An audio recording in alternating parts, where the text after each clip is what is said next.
in a back pedal. These long arm motions mean long leg motions. What should happen with your hands are this.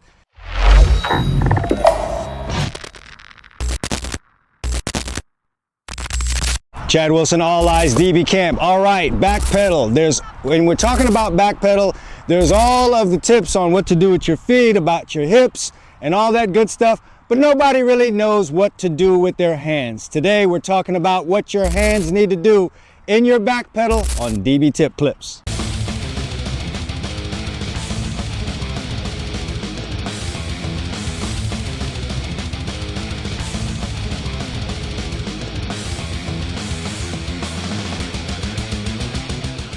All right, the back pedal. I have a couple of videos on that on this channel, and I talk to you about your feet, what you're supposed to be doing with your feet, how you keep them in tight, all right? And you want to have quick pedals, all right? You want to have quick contact with the ground.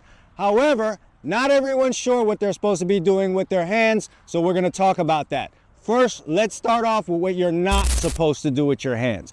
If you want to have a good back pedal, it's important that you not have big swinging motions with your arms. The reason we don't want that is it causes us to have too long of our steps in the back pedal, okay? We don't want long steps in our back pedal, and there's several reasons for that. Number one, you don't gain speed in your back pedal by having long strides, okay? That's not how we're fast in our back pedal. The second thing is, if we're taking long strides in our back pedal, that means our foot is up off the ground for long periods of time, and when we need to change direction, it's not good for our foot to be way up here reaching back. So here's what we don't want to see in a back pedal. These long arm motions mean long leg motions. What should happen with your hands are this. They should be quick motions with your hands because the speed in your back pedal comes from rapidly hitting your feet off of the ground. Rapidly hitting with the balls of your feet off the ground is where the speed comes from in your back pedal. So you can't do that with your feet while having long strides with your hands. Your hands have to match your feet. Okay, so what should be happening with your hands is one of two things. You can keep them on your side and take short strokes like this so your feet are fast, or the method I prefer is pretending that you're a drummer and you just keep your hands here with fast feet. Okay, so let me give you a better idea of what that's gonna look like. Because we want fast feet in our pedal and we want them to rapidly touch the ground, we're gonna make rapid revolutions with our hands, and it's gonna look like this. All right, if I go here, my feet are gonna come up high, and that's not what we wanna do in our back pedal. All right, now for the science of all that. I understand how people think. In order to run fast going forward, you need long strides, you need a big knee lift so you can strike the ground. I understand that. That's what you need going forward when you're running. However, going backwards is not like going forward. There's this big muscle back here known as the glute that's going to prevent you from really being able to reach going backwards, all right? Also, the angle of your foot is not the same as going forward. That's why we're not looking for big strides going back. Again, the power and the speed in your pedal is getting these feet in the ground fast, okay? And so your arm motion must match that.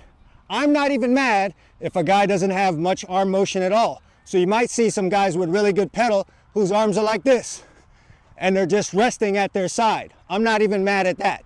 What you can't have though are the big sweeping arm motions, because that's going to prevent your feet from being fast. All right, so in conclusion, we want our hands to match our feet and our back pedal, so one of two things, actually one of three things can happen. Little quick motions here on the side with our arms. We could be a drummer boy where we're up and down so our hands move fast, or you can even keep your hands just kind of still here on your side. I know some coaches frown when they hear that, but it's the truth of the matter. You look at guys with really great back pedals, a guy like Darius Slay, who I think has one of the best pedals in the league. You watch some videos of him in his pedal, that's what you're seeing. Not a tremendous amount of arm motion, and sometimes not even, none at all, okay? It's about your feet hitting the ground, keeping your weight over your toes. That's where the power in your back pedal comes from. Speaking of power, if you want the power to make plays, this season coming up, I've got a couple of great resources for you. One is my book, 101 DB Tips. Bunch of tips in there on how to play corner, how to play safety, how to play man, how to play zone, how to train in the off season, how to watch film. Everything you need to know about being a defensive back is right there in that book, available in soft cover or ebook delivered to you right away. I have a link to it down in the description below. Also, the All Eyes DB Camp members area. Over 300 posts in there with videos on all kinds of things that you need. Coverages explained, strategy, technique breakdowns, quizzes. Again, everything that you need to become an all-star DB, coach of DBs, or trainers of DBs. I'll have a link to it down in the description below. Those two resources are the best things that you can get your hands on the internet, bar none. So step up, make the investment, and jump on those right now. That's it for me. As always, All Eyes DB Camp. Consistency breeds results.